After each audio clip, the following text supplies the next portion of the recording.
লক্ষ লক্ষ টাকার ব্যাংক জালিয়াতিতে নিঃস্ব হয়ে গেল কতগুলো পরিবার। জানা যায় নদিয়ার আরংঘাটার সলুয়া গেটপাড়া গ্রামের অনুপ সরকার তার স্ত্রী লাভলি সরকারের নামে 2021 সালেই নদিয়ার বহিরগাছির পুরনো বাজারে একটি রাষ্ট্রায়ত্ত ব্যাংকের গ্রাহক সেবা কেন্দ্র অর্থাৎ সিএসপি চালু করার পর থেকেই আস্তে আস্তে গ্রাহকের সংখ্যা বাড়তে থাকে। রাষ্ট্রায়ত্ত ব্যাংকের সিএসপি হয় মানুষ নির্ভয়ে টাকা লেনদেন করতে থাকে। বেশ কিছুদিন সবকিছু ঠিকঠাক চলার পরেই আস্তে আস্তে সমস্যায় পড়তে পারে গ্রাহকরা। অভিযোগ, টাকা জমা দিলে কোনো রিসিপ্ট দিত না, রিসিপ্ট চাইলে বলতো লিঙ্ক নেই, একবার ফিঙ্গারপ্রিন্ট দেওয়ার পর আবারও ফিঙ্গারপ্রিন্ট দিতে বলতো, ব্যাংকের পাসবই আপ টু ডেট করে দেওয়ার কথা বললেই লিঙ্ক নেই, মেশিন খারাপের দোহাই দিয়ে এড়িয়ে যেত। তারপরই পরবর্তীকালে গ্রাহকদের মনে সন্দেহ বাড়তে থাকে। সেই সময় নিজের বিপদ বুঝতে পেরে গত অগস্ট মাসের শেষের দিকে গ্রাহকরা এসে দেখে সিএসপিতে তালা বন্ধ। অনুপ সরকার সিএসপি বন্ধ করে 95 জন গ্রাহককে লক্ষ লক্ষ টাকা আত্মসাৎ করে পালিয়ে গেছে। এরপরেই ব্যক্তি তারা কান্নায় ভেঙে পড়ে।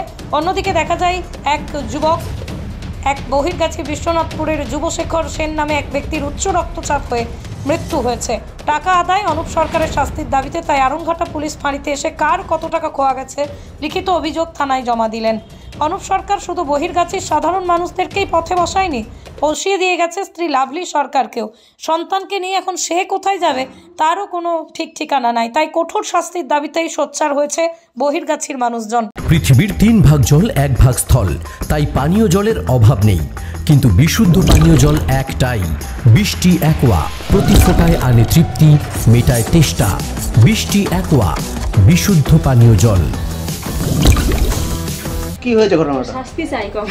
অনুপ সরকার আমার টাকা ব্যাংকে আমি রাখতে দিয়েছিলাম 1 লাখ টাকা, সেই টাকাটাও মারিয়ে নিয়ে চলে গেছে। আমার বইতে জমা করি নাই। আবার আমার ব্যাংকের থেকেও আমি একদিন 14,000 টাকা তুলেছি, ও 30,000 টাকা তুলে নিয়েছে। একদিন আমি 6,000 টাকা তুলেছি, ও আবার অলগে 30,000 টাকা তুলে নিয়েছে। আমার বই থেকেও 40,000 টাকা তুলে নিয়েছে। আবার আমার 1 লাখ টাকা জমা করতে গেছে, আমার সেই জমা টাকাটাও আমার বইতে জমা করি নাই। কোথায় ব্যাংকটা কোথায় এটা? বহিরগাছি বাজারে, পুরনি বাজারে। আগের থেকে বুঝতে পারেননি? আগের থেকে বুঝতে পারলে কি আর ভাগ্য আজকে কপালে দুর্দশা হয় নাকি? মোবাইলে কোনো মেসেজ বা কোনো রিসিভ না, মোবাইলে কোনো রিসিভ আসেনি। ওর আপডেটের মেশিন বন্ধ, ওর ব্যাংকেরই বন্ধ। আবার আমাকে বলেছে তোমার বই লক হয়ে গেছে, তোমার বই বন্ধ। এই করে করে 3 মাস আমার বই আটকায় রাখিছে ব্যাংকে। আমার বই আমার হাতে দিত না। কি চাইছেন এখন আপনি? আমি চাই আমার টাকাগুলো আমি ফেরত পেতে চাই। আপনার নাম? আমার নাম আরতি বিশ্বাস। গেছি, সেখান থেকে আমাদের ঘুরিয়েছে, রানাঘাটে গিয়ে অনেক দিন ঘুরিয়েছে। তারপরে সেখান থেকে আমরা কল্যাণে গেছি, সাইবার ক্লাব, সেখান থেকে আমাদের ধানতলা পাঠিয়েছে। ধানতলা থেকে আবার আমাদের ফাঁড়িতে পাঠিয়েছে, যা ওখানে গিয়ে আগে কেস করো, ওখান থেকে আমরা যা করার করবে। সেখানে গেছি, সেখান থেকেও আমাদের বলেছে যে তোমরা একটু ধৈর্য ধরো, আমরা চেষ্টা করব, সেই কথা বলেছে। আজকেও গিয়েছিলাম আমরা, সেখানে এই কথাই বলেছে, ধৈর্য ধরতে হবে, কেস করলে। অনুপ সরকারের বাড়িতে এসেছেন কি কারণে? অনুপ সরকারের বাড়িতে এসছি আজকে, ওকে ধরতে না, আজকে এসছি। অনেকে বলছে এই জায়গা বিক্রি হবে। আপনাদের কাছে এইটুকু রিকোয়েস্ট, এই জায়গাটা আপনারা কেউ কিনবেন না।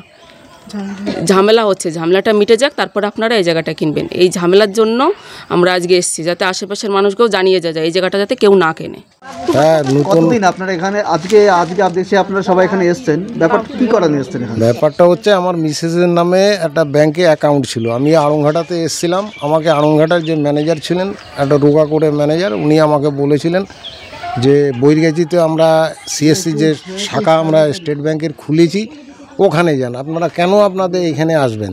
তা যাই, সেইভাবে আমরা যাই ওখানে যাওয়ার পরে 2 দিন ঘোরার পরে আমাকে ওরা অ্যাকাউন্ট করে দেয়, এবং অ্যাকাউন্টে দেওয়ার পরে আমার বই আরংঘাটা স্টেট ব্যাংক থেকে আমি বই পাই। বই পাওয়ার পরে আমার মিসেস যাই হোক টুকটুক করে আমার 74,000 টাকা মতন জমিয়েছিল।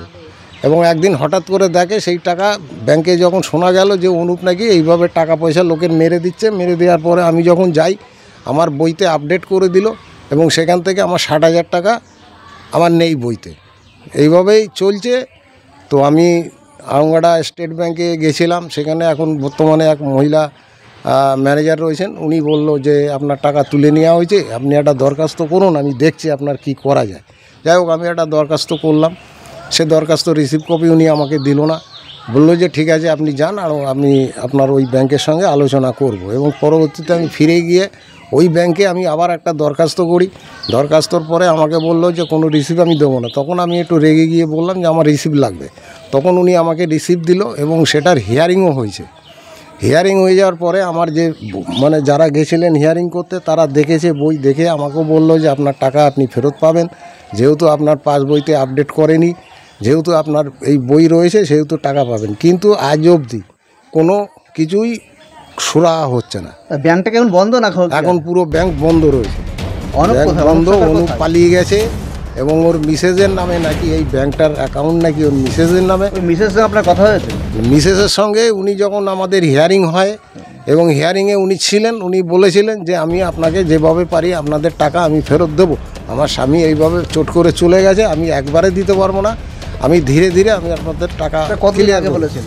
এটা করেছিল আপনার এই সেপ্টেম্বর মাসে। হ্যাঁ, এখন পর্যন্ত কি আপনার টাকা ফেরত না না না, কোনো সুরাহা হয়নি, কোনো কিছু এখনও বলেনি। এখন ওই ফোন করলে ফোন ধরে না, ফোন যদিও একবার ধরে অনুপ ধরে না। ওর সঙ্গে যা লোক গেছিলো ওখানে হিয়ারিং করতে, তার মধ্যে একজন ধরে বলছে যে ঠিক আছে দেখছি এইভাবেই চালিয়ে যাচ্ছে। কি চাইছেন এখন কিছুদিন আপনারা? এখন আমি চাইছি যেভাবেই হোক, আমরা যেহেতু মানে আইনের সুরাহাভাবে আইনের কাছে আমরা গেছি এবং সেখান থেকে চাই যে তাকে যেন অ্যারেস্ট করা হোক। এবং এই বর্তমানে আমরা একটা খবর পেলাম যে এই বাড়ি নাকি অনুপের সরকারের বাড়ি, এই বাড়ি নাকি বিক্রি হয়। ওই জন্য আমি এতদা অঞ্চলের সবাইকে আমরা অনুরোধ যাতে এই বাড়িটা যাতে বিক্রি না হয়, যাতে আমাদের এই টাকার সুরাহাটা পাই, সেই জন্য আমি এসছি যে লোকের যে টাকা এবং আমিও যেন সেই টাকা ফেরত পাই, নাহলে গরিব মানুষ আমিও, আমাকেও কর্ম করে গরিব মানুষ করে খেতে হয়। আর আমার মিসেস এইভাবে বুঝতে পারেনি, সে ওই টুকটুক করে এইভাবে টাকা জমিয়ে আজ যদি সেই টাকা মানে টোটাল 60,000 টাকা আমার চলে গেছে। তাতে আমি 4,000 টাকা তুলতে গিয়ে আমার 56,000 টাকা মারা গেছে। নদিয়া জেলার সবথেকে বড় বিল্ডার্স চাকদার মা মনসা বিল্ডার্স রড ও সিমেন্টের পাইকারি ও খুচরো বিক্রেতা। মা মনসা বিল্ডার্স, পদ্মবিলা, চাকদা, নদিয়া। রড কেনাকাটায় থাকছে ডিসকাউন্ট অফার। মা মনসা বিল্ডার্স। নদিয়ার সবথেকে বড় English medium school JRS public school প্রায় 35 বিঘা জমির ওপর গড়ে উঠেছে বিশাল ক্যাম্পাস। নার্সারি থেকে শুরু করে উচ্চ মাধ্যমিক, ITI college, law college, BEd college ভর্তি চলছে। JRS public. আপনি কোথায় ইনভেস্ট করবেন, কেন করবেন বুঝতে পারছেন না তো? সঠিক গাইডলাইন পেতে আজই আসুন নদিয়ার চাকদাতে নিবেদিতা প্রাইভেট লিমিটেডে। Nivedita private limited, marketing and distribution service. Balcony বা সিঁড়ির রেলিং, মডিউলার কিচেন বা ড্রয়িং রুম, এক কথায় আপনার স্বপ্নের বাড়িকে করে তুলুন আরো সুন্দর। Chakdah ply centre, gorgeous look বা কোয়ালিটি সবে 3 number 1 Chakdah ply centre. Chakdah ply centre, KBM, Chakdah, Nadia. হোমওয়ার্কটা করেছো? হ্যাঁ স্যার। এ বাবা, ভুল করেছো কেন? চোখে কেমন ঝাপসা দেখছি, লিখতে আর পড়তে খুব সমস্যা হচ্ছে। চাকদার মডার্ন অপটিক্স থেকে ভালো চোখের ডাক্তার দেখিয়ে নাও। প্রতিদিন প্রকৃত চোখের ডাক্তার ও দৃষ্টি বিশেষজ্ঞ মডার্ন অপটিক্স চাকদহে। সিঁড়ির রেলিং থেকে ঘরের ড্রেসিং টেবিল, ওয়ার্ড্রোব থেকে মডুলার কিচেন, সানমাইকা থেকে প্লাই, গ্লাস থেকে ল্যামিনেটস, অ্যালুমিনিয়াম থেকে ডোর লক, কি নেই এখানে? এক কথায় আপনার সাধ্যের মধ্যেই এবার স্বপ্ন পূরণ। চাকদা অ্যালুমিনিয়াম সেন্টার, পূর্ব লালপুর 50 নম্বর রেলগেটের পাশে, চাকদা, নদিয়া। ভাবছেন 3 স্টার ক্যাটাগরিতে কাটাবে? রুম রে মাত্র 1500 টাকা থেকে স্টার, খাওয়া দাওয়া রিজনেবল প্রাইস। নদিয়ার একমাত্র 3 স্টার ক্যাটাগরি হোটেল এনবি সোনার বাংলা হোটেল, কল্যাণী এইমসের ঠিক উল্টো দিকে, কল্যাণী, নদিয়া।